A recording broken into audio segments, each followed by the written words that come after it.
नमस्कार दोस्तों, मैं जन्म आप लोगों का स्वागत है। मैं सुरेंद्र। आज हम लोग पढ़ेंगे तत्पर पढ़े थे, उसमें पढ़ेंगे मध्यप्रदेश में राजपूत काल। मध्यप्रदेश का जो इतिहास पढ़ रहे ना, उसमें देखिए आज हम पढ़ेंगे कलचुरी वंश। कलचुरी राजवंश की दो शाखाएं, कौन कौन सी? माहिष्मती शाखा और त्रिपुरी शाखा। माहिष्मती की कलचुरी शाखा की राजधानी माहिष्मती थी। इसके प्रमुख तीन राजाओं के नाम मिलते हैं: कृष्णराज, शंकरगढ़, बुद्धराज और त्रिपुरी शाखा। वामराज 675 से 700 ईस्वी में दाहाल में त्रिपुरी शाखा की स्थापना की, जिसका विस्तार गोमती नदी से नर्मदा नदी तक था। तथा इसकी राजधानी त्रिपुरी जबलपुर थी। कर्णदेव 1041 से 1072 ईस्वी। कलचुरी राजाओं में सबसे अधिक प्रतापी राजा हुआ था। कर्ण की लगातार सैन्य उपलब्धियों के कारण इसे हिंदू का नेपोलियन कहा जाता है। गुर्जर प्रतिहार वंश। संस्थापक नागभट्ट प्रथम। प्रतिहार वंश के शासकों ने उज्जैनी में अपने राज्य की स्थापना की थी। बुंदेलखंड प्रतिहारों के अधीन था। 8वीं शताब्दी के आरंभ में हरिश्चंद्र द्वारा गुर्जर प्रतिहार वंश की एक शाखा मालवा में स्थापित हुई। हरिश्चंद्र के पुत्र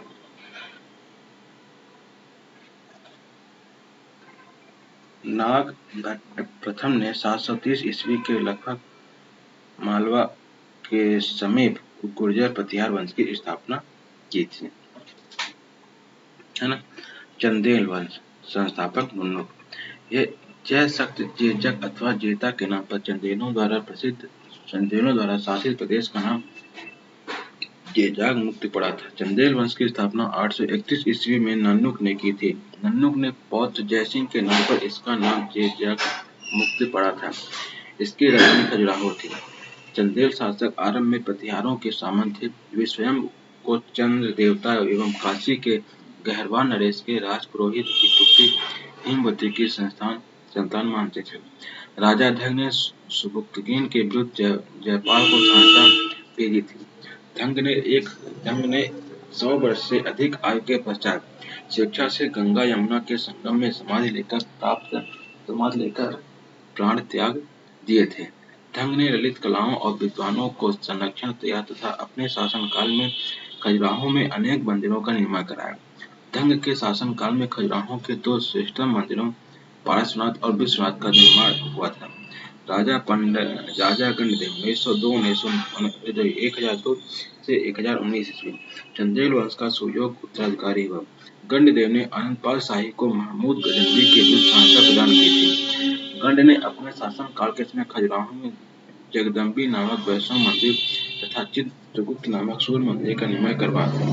राजा गणदेव के पुत्र विद्याधर ने 1019 से 1027 के शासनकाल में चंदेलों की शक्ति अपने चरम पर पहुंच गई थी। विद्याधर ने कन्नौज के राजा जयपाल की हत्या उसी के सामंत अर्जुन द्वारा करवा दी थी।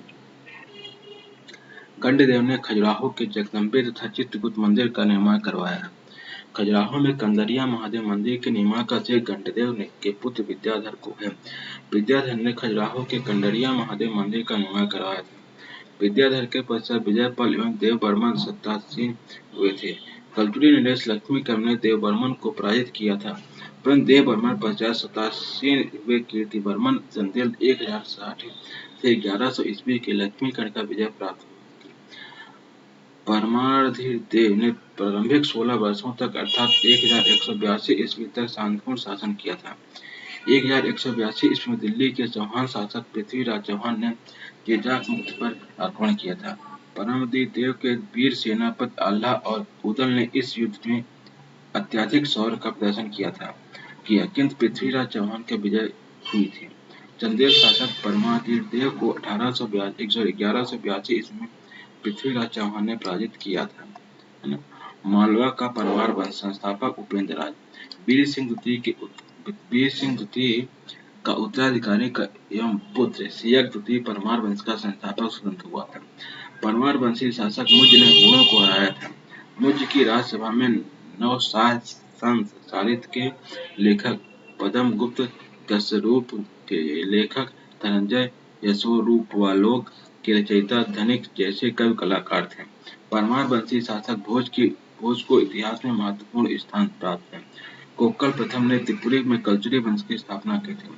वक्तक 973 से 998 ईस्वी शासक बना था।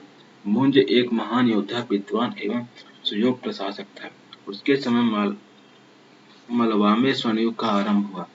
उसने धार में मुंज सागर झील का निर्माण करवाया। मुंज के द्वारा महेश्वर, उज्जैन, ओंकारेश्वर और धर्मपुरी में भी सुंदर मंदिरों का निर्माण करवाया गया। सिंधु राज के पश्चात उसका पुत्र भोज लगभग 1000 से 1055 ईस्वी में सिंहासन बैठा। राजा भोज एक महान योद्धा के साथ साथ महान विद्वान भी था। भोपाल भोजपाल शहर नाम का राजा भोज के नाम पर पड़ा था, है ना। राजा भोज ने भोपाल के निकट ग्राम भोजपुर नामक ग्राम की स्थापना की और एक शिव मंदिर का निर्माण करवाया था। राजा भोज द्वारा भोजपुर में ही एक विशाल साइक्लोपीडियन बांध का निर्माण करवाया गया था। इस विद्वान ने विभिन्न विभिन्न विषयों पर 23 ग्रंथों की रचना की थी। आईने अकबरी के अनुसार राजा भोज की सभा में 500 विद्वान थे, जिनमें से धनपाल, उबंत आदि प्रमुख थे। उसने धार में संस्कृत के पठन पाठन के लिए एक विद्यालय की स्थापना की थी, जिसे भोजशाला कहा जाता है, तथा यहीं पर सरस्वती मंदिर का निर्माण भी करवाया था। अब देखते हैं मध्य प्रदेश में मुगल काल। मुगल शासक हुमायूं ने मालवा एवं बुंदेलखंड के पश्चिमी भागों पर अपना अधिकार जमाया था। हुमायूं ने पुनः बहादुर शाह से मालवा छीन लिया था। कालिंजर पर भी अधिकार कर लिया था। चौसा युद्ध 1539 ईस्वी में शेर शाह सूरी ने हुमायूं को परास्त किया तथा मालवा और राजसिंह दुर्ग पर अधिकार कर लिया था। शेर शाह ने सत्ता संभालने के बाद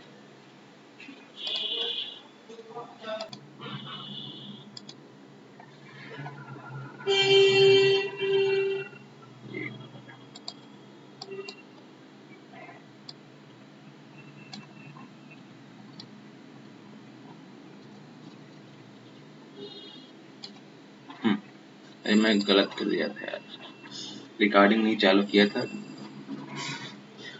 देखो, हुमायूं ने पुनः बहादुर शाह से मालवा छीन लिया और कलिंजर पर भी अधिकार कर लिया।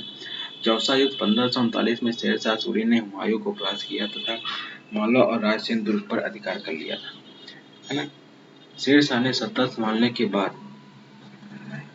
बीरभान के विरुद्ध जलाल खां को भेजा। बीरभान भाग गया रीवा। कलिंजर अभियान से लौटते समय शेर शाह की मृत्यु हो गई। 1564 ईस्वी में अकबर ने गोंडवाना विजय हेतु अशफाक खां को भेजा।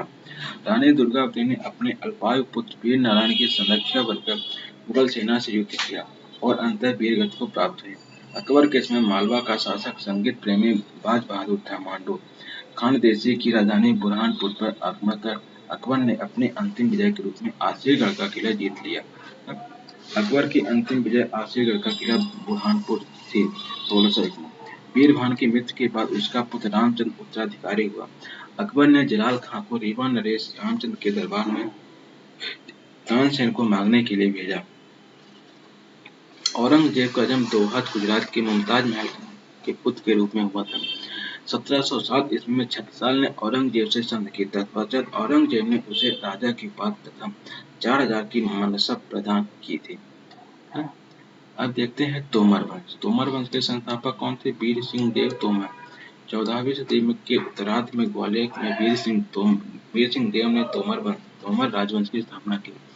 तोमर वंशी शासक मान सिंह को दिल्ली सल्तनत के लोधी शासकों ने टक्कर देनी पड़ी थी।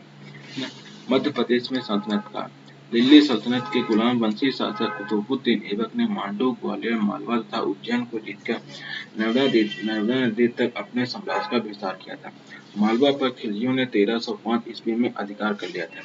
इसके अतिरिक्त भिलासा, चंदेरी, धार, उज्जैन तथा मांडू पर भी खिलाड़ियों का अधिकार था। फिरोज शाह तुगलक के राज्य का उल्लेख दुननीपुर अभिलेख में है।